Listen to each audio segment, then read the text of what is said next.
Okay. Today, my guest is Professor Cascio. I'll keep my introduction short to maximize our time with him. In the next 30 minutes or so, we'll talk about Wayne as a person, Professor Cascio as a thought leader and an esteemed scholar, and finally as a mentor to many PhD students and junior faculty. For the sake of time, I'll skip many of his accomplishments and give you a very quick snapshot. Wayne Cascio is a fellow of the National Academy of Human Resources, the Academy of Management, the American Psychological Association, and the Australian HR Institute. He has served as president of the Society for Industrial and Organizational Psychology, chair of the SHRM Foundation Board of Directors, chair of the HR Division of the Academy of Management, and is a member of the AOM's Board of Governors. Wayne has authored or edited 27 books on human resource management. He is a two-time winner of the Best Paper Award from Academy of Management Executive. He received the Distinguished Career Award from the AOM, the Michael Luzzi Human Resource Research Award, the Distinguished Scientific Contributions Award, and was named as one of the most influential scholars by the Journal of Management. Thank you, Wayne, for joining us. It's my pleasure, Ilga. It's a pleasure to be here. First question, what did you want to become when you were a child?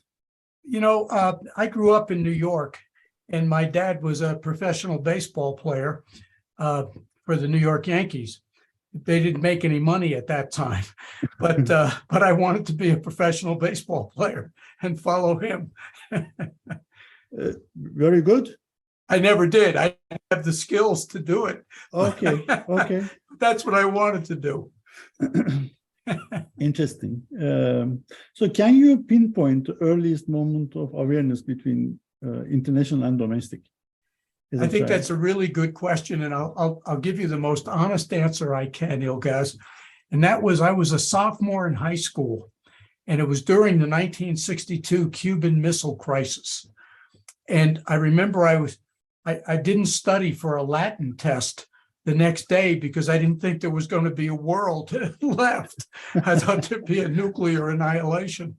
And I became aware of, you know, that there's a whole world out there that's very different from the one that I grew up in. So you took the makeup in that exam? I went in and did very poorly the next day on my Latin exam. True story, though. I remember in college, there was the first Gulf crisis, Gulf War, the first one, with the father, Father Bush. And that was an econ exam. And I actually bet the farm on that one, that there would be nothing, but I had to take the exam and didn't really do that. So how did you choose, or how did you decide to become an academic? And how did you choose specific area within academia, like international management? Interesting question. I was in the military. And I was browsing on the base library one day, and I came across the Journal of Applied Psychology. And I started to read some of the articles, and I said, boy, this is really interesting stuff, studying how people behave in organizations. When I get out, I'm going to study all about organizations. So I did, and I went to the University of Rochester, and I had a mentor, Bernard Bass. He wrote the Handbook of Leadership, and Bass had put together something called the IRGOM database, International Research Groups on Management, the IRGOM database. And what he did was he had developed a we call them the PECs, the Program of Exercises. And these were simulations, little simulations that he would run with company executives in different countries around the world. And it was issues related to how do you deal with conflict, how do you deal with environmental issues, how do you deal with cross-cultural differences. And every week, as graduate students at the University of Rochester, I was at the Management Research Center. We would receive by postal, by mail, the results of these programs of exercises, these 14 different exercises, and we would enter them into the computer as part of the international research groups on management.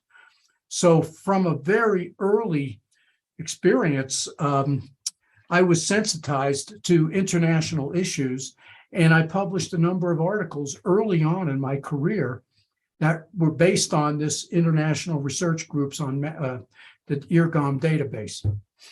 Yes, very interesting. So what happened to the database now? Well, after I left, we had a dean at the University of Rochester who forced out all of the behavioral science professors, and this was in the business school. And so Bass took it with him to SUNY at Binghamton, and I don't know what happened after that. Okay. I kind of lost contact with him. That's fascinating, actually. I mean, Oh yeah. Something that is not on your CV that people might find interesting about you. During the Vietnam War, there was a officer candidate school at West Point, and I applied and got into it, and that's where I got my officer's commission at West Point in 1970. That's interesting, actually. That's very interesting. Yeah. So why did you, I mean, I understand that you would leave the service, but a couple of my friends, when I was getting my PhD at Ohio State, they were going to, Army gives you a great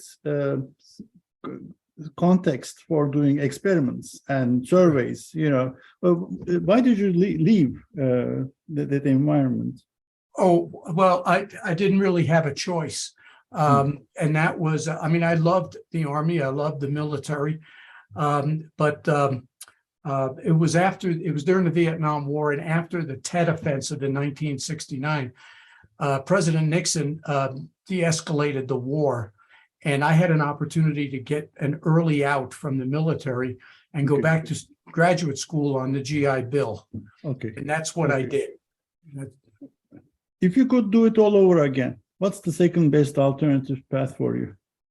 You know, I thought long and hard when I was coming out of graduate school if I was going to go into academia or go into the business world, working as an in-house work psychologist. And I chose academia because my mentor, Bernie Bass, who, by the way, was an Ohio State graduate, convinced me that, boy, you can do lots of consulting, you can do research, you can do all the things you would like to do within a company, but have the autonomy and the freedom to do it from an academic post. And so I took him up on that and never left academia.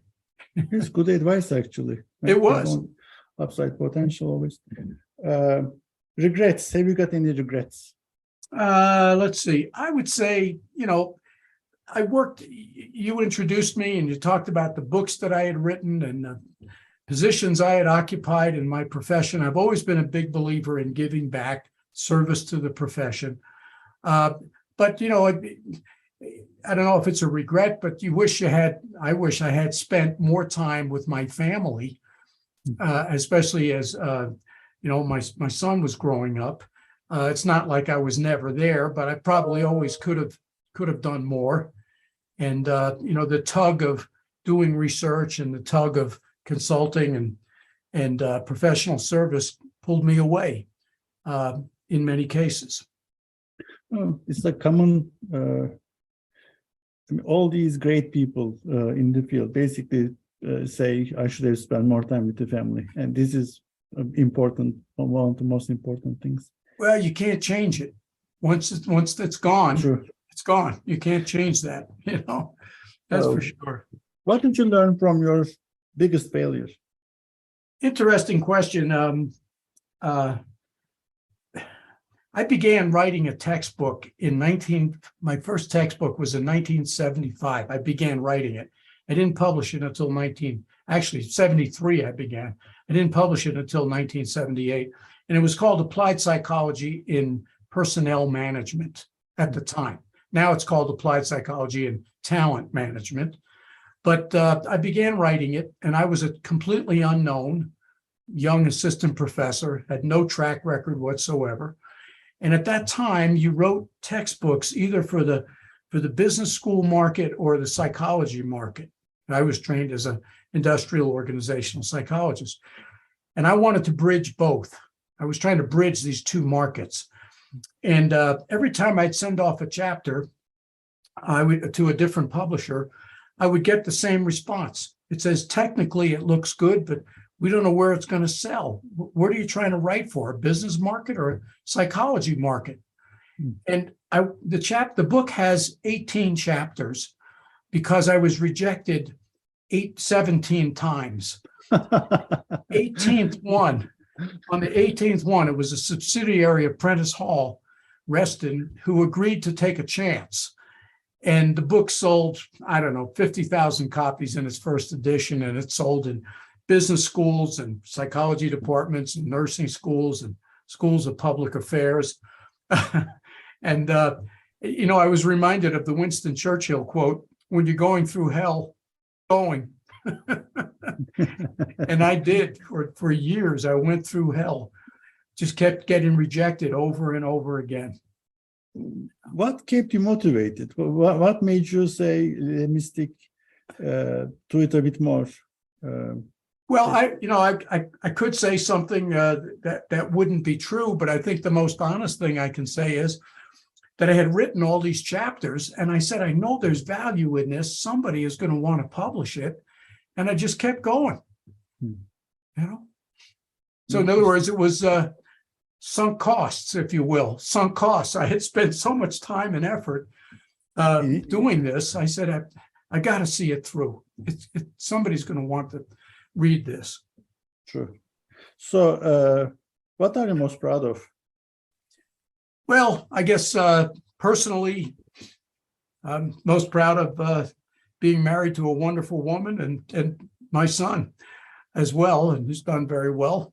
And, professionally, I think for me, a highlight, there have been a number of highlights, but one of the big ones was by a vote of 90 countries in 2016, I won a Career Achievement Award, the Petitpas Lifetime Achievement Award from the World Federation of People Management Associations. And that was meaningful to me because it showed that the work I had been doing, the research I had been doing, and the writing was having a practical impact in organizations around the world. And the fact that 90 countries voted on this really was very, very rewarding to me. Congratulations again. Yeah, thanks. Okay, so let's talk about research a bit. How do you explain your research and the importance of your work to people who don't read our literature regularly? Yeah. Stranded in a village. That's the village question. Yeah, for years, my parents were trying to understand what I did. Parents and relatives. But, basically, I tell everyday people, I just say, look, my work focuses on how companies manage their people. And the research I do tries to find ways to make people more efficient in the work that they do and make the work more rewarding to them. And when they say, well, why is that important? I say things like organizations have lots of jobs, but as an individual, you have only one career. And it's important to make the most of that career. So anything I can do to help is all to the good. This is kind of my mission in life. After all these years, looking back, what would you say, things that we have omitted or neglected in research, things that we should have covered more of? Oh, boy. I think, Ilgaz, one of the biggest mistakes, not only in companies, but especially among researchers, because I know we're going to talk a little bit about creativity and scholarship and things like that, is the failure to do environmental scanning, where I'm constantly looking at the political, the technical, the social, the economic environment, and trying to identify what's the next big thing. What are the trends that are happening now that I should be looking at from a research perspective? Because so often we say, research seems to follow practice, sometimes by 10 years. And so one of the things that I've always tried to do in my research career was to get out in front of trends or developments that I could see happening and begin to do research on those. An example would be virtual teams. I wrote an article on it for the Academy of Management Executive, I remember, in 2002. And it was called e-leadership in virtual teams. And I was very interested in global virtual teams and how they get work done. And today, we realize, boy, this is really an important trend because of the pandemic and less reduced mobility of people around the world. And we need to know as much as we can about virtual teams. That's just one example. Mm-hmm. But to get back to the question that you asked, I think one of the biggest mistakes is that people are looking more often backwards. What's been published? What's out there? And I try to look forward and say, what are the trends? The political, the economic, the social trends happening, technical trends, technology that are happening now, and how does that affect the kinds of questions that I ask about how organizations are going to manage their people? So how does this process work for you, the creativity, or when you're sitting idle and your mind is wandering in idle curiosity, you're thinking obviously something, when you're walking your dog, when you're shopping, when you're gardening. How does the process work? How do you come up with the next big thing? Obviously, you're 15, 20 years ahead of the curve. Well, I'm just about to start work on the 13th edition of my McGraw-Hill textbook on managing human resources. It's called Productivity, Quality of Work-Life Profits. And I've always felt that I needed to be up to date, completely up to date on what's happening in different areas that I write about. And I'm just I guess you could say I'm a voracious reader. I read 3 or 4 newspapers a day. I subscribe to a number of business publications. And as I look back on my own career, I didn't find a lot of other academics who were doing that. Some for sure. But for me, I've always tried to look at the broader perspective of what's happening in the world.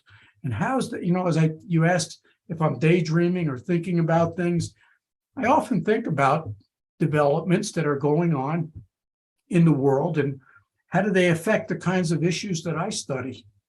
And I get out as much as I can and really try to interact with the people who are on the front lines. I started doing that in my research on downsizing many, many years ago, and I had a grant from the Department of Labor in the US to travel around and find the good news in employment downsizing.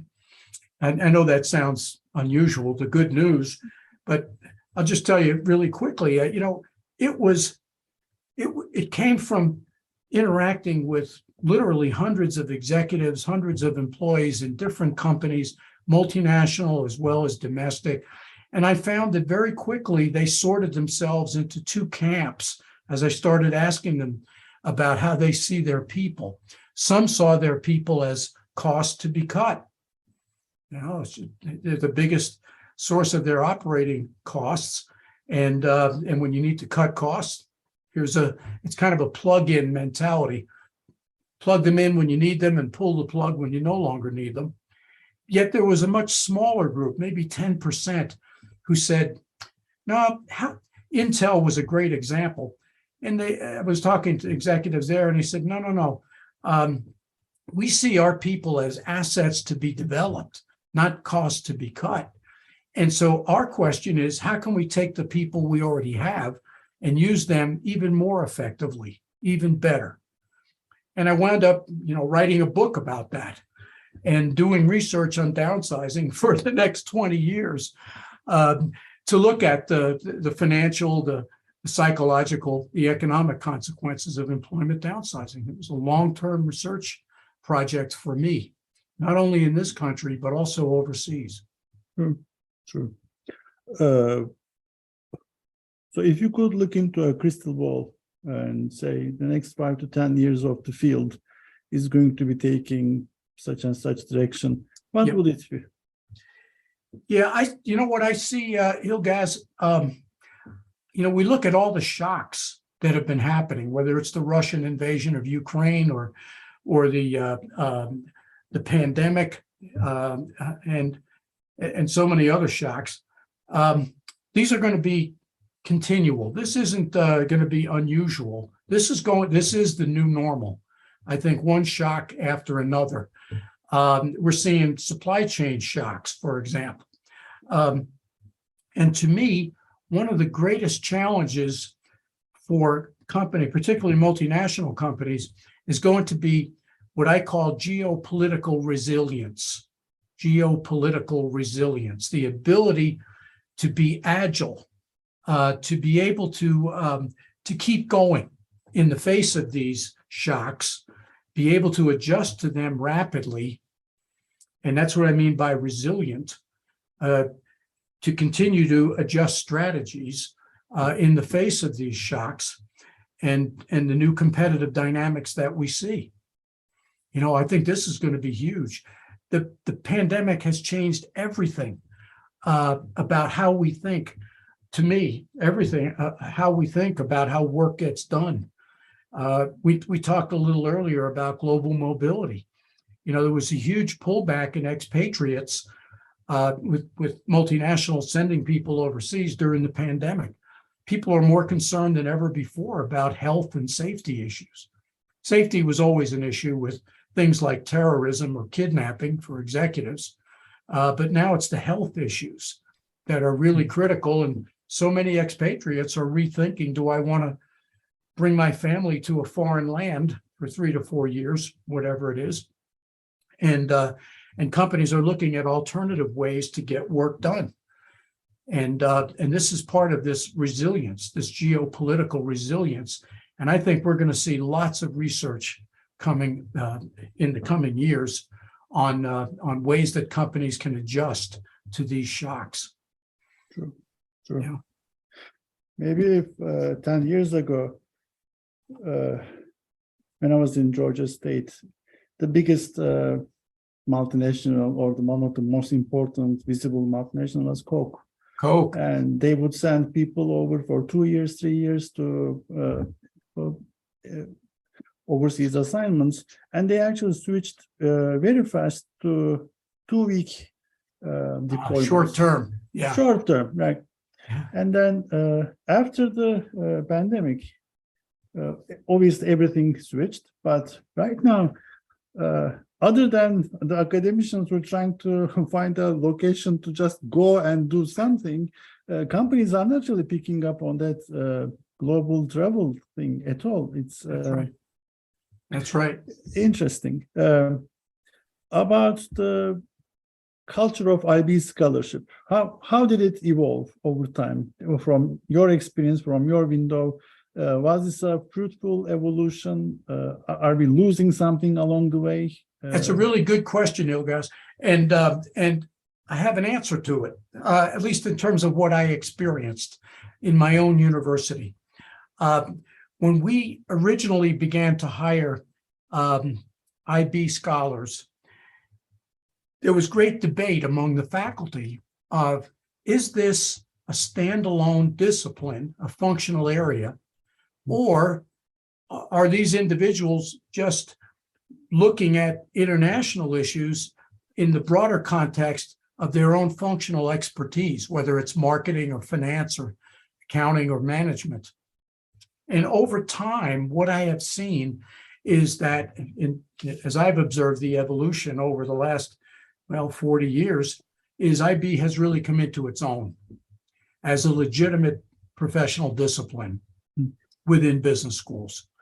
And largely, I think it's a good thing. And I think it's a good thing because I'm a big believer in interdisciplinary research.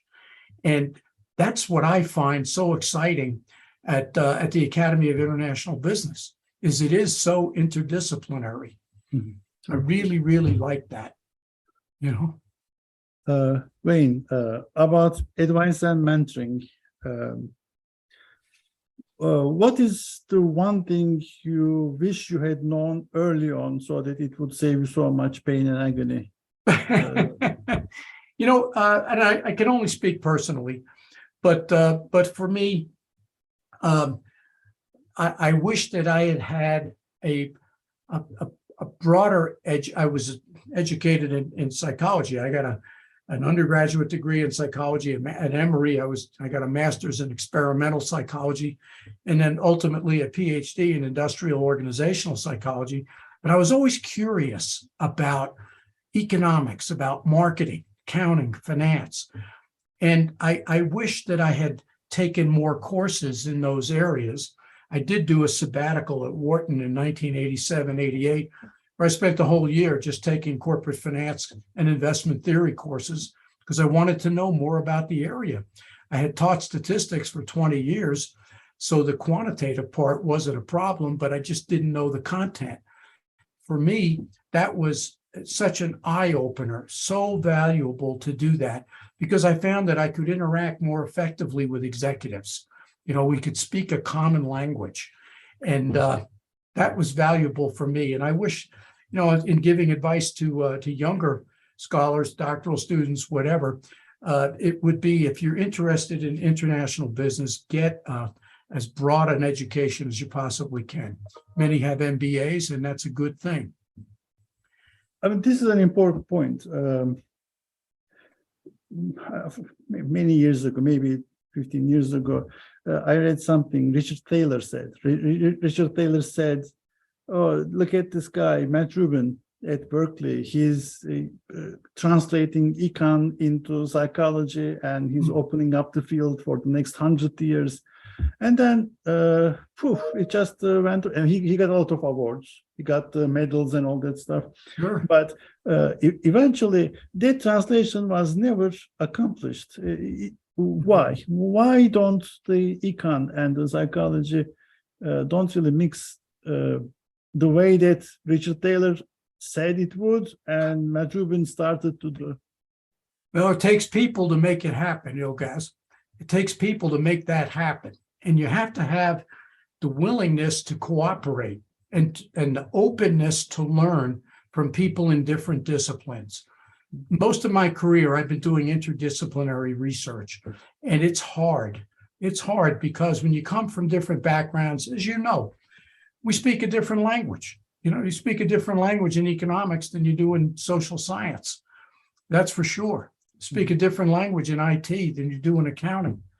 And it's hard to do interdisciplinary research because it takes an openness on behalf of all of the participants to listen and try to learn and appreciate the perspectives of the other people that they're dealing with.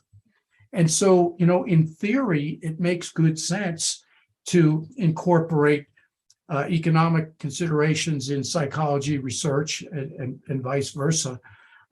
In practice, it's hard to do. It's hard. What are some of the common mistakes that you see junior faculty and mid-career faculty do? So let's just break the question into two. First, the early career people, and then the mid-career people. Yeah, I mean, one of the things that I think is so important for early career people to appreciate is that, and when we talk about, you're talking about academics, right? Early career academics, sure. Is that rejection is going to be part of your experience. You know, I look back at, I don't know how many articles I've published, but, you know, I don't know, a couple of hundred. And of all of those, there was only one that I ever wrote that was accepted without any changes by an editor.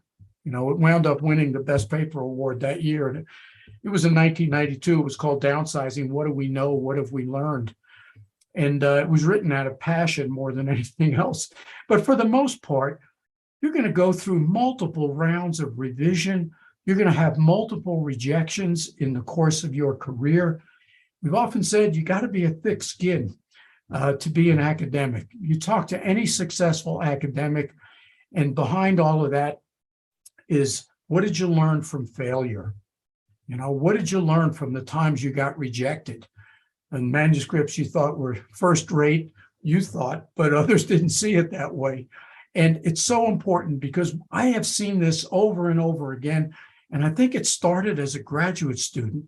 I happened to be walking by one day, an open classroom where a doctoral student was going through his final oral exams. And the people that were asking him questions were just brutal. And the guy decided to get out of academics and never pursue an academic career again. And I mean, that was a very sad thing. But what it said to, he actually became a comedian, you're laughing. But what it said to me is, you know, you've got to have a thick skin to be in this business. And the sooner you learn that even the most successful scholars in our field have had to deal with rejection multiple times in their careers. You know, and that's why I cited that Winston Churchill quote about if you're going through hell, keep going. Because you've got to have that perseverance. You got to have that drive if you're going to be successful and ultimately have a manuscript see the light of day. You know, and sometimes, as you know, it takes years to get a really, my last AMJ, which was last year, it took about 3.5 years for that to actually be published, but it was interdisciplinary research. And I was doing it with a couple of finance professors, and it's tough, it's hard, and it's a real slog to get through that reviewing process, as you know. And graduate students need to understand that. You need to understand that it's not going to be easy to get ahead. And nobody who's ever turned out to be very successful has done it without any failures along the way. No, even after you develop calluses on your rhino skin, the first rejection and the last rejection equally are painful. Yeah, exactly. The pain doesn't go away. It's just maybe coping mechanisms are developed better. That's interesting you say that, because I remember talking to one scholar. She's no longer publishing. I haven't seen her name in years, but she said, every time I get a rejection, I have to do retail therapy.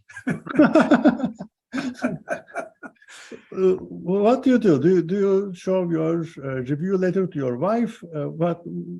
No, who do you share it with? Yeah, no, actually, I have to put it aside.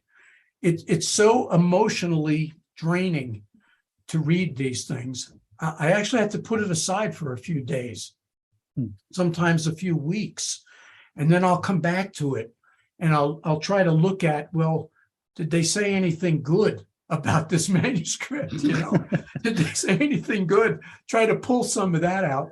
But for me personally, I couldn't just open up the letter and read it all at once. I would tend to put it aside, you know, for a while till I settled down. Okay, then I'm normal too. Then this is good news. You absolutely are. Okay. Last question. What's the question that I should have asked you but haven't? You know, a lot of people are asking me, Ilgaz, I technically retired from my university in 2020, and they keep saying, what's next? You know, what's next for you? And my answer is very simple, and that is, I've spent my whole life learning how to write well, how to do research, and cultivating wonderful colleagues in the academy that I can work with. Why would I ever stop now? Now that you learned how to write? Yeah, of course. Yeah. I finally figured it out. Why would I stop now? And I find I'm busier now than I was when I was a faculty member. True. This was delightful. Thank you so much, Wayne, for your time. I learned a lot. I'm sure the audience will agree with me. Thank you. Well, guys, I thought your questions were fantastic, very thoughtful and thought-provoking. Thanks so much. It's been great, and I hope we get a chance to meet at another convention. Yes, thank you. Take care. Okay, bye for now. Bye-bye.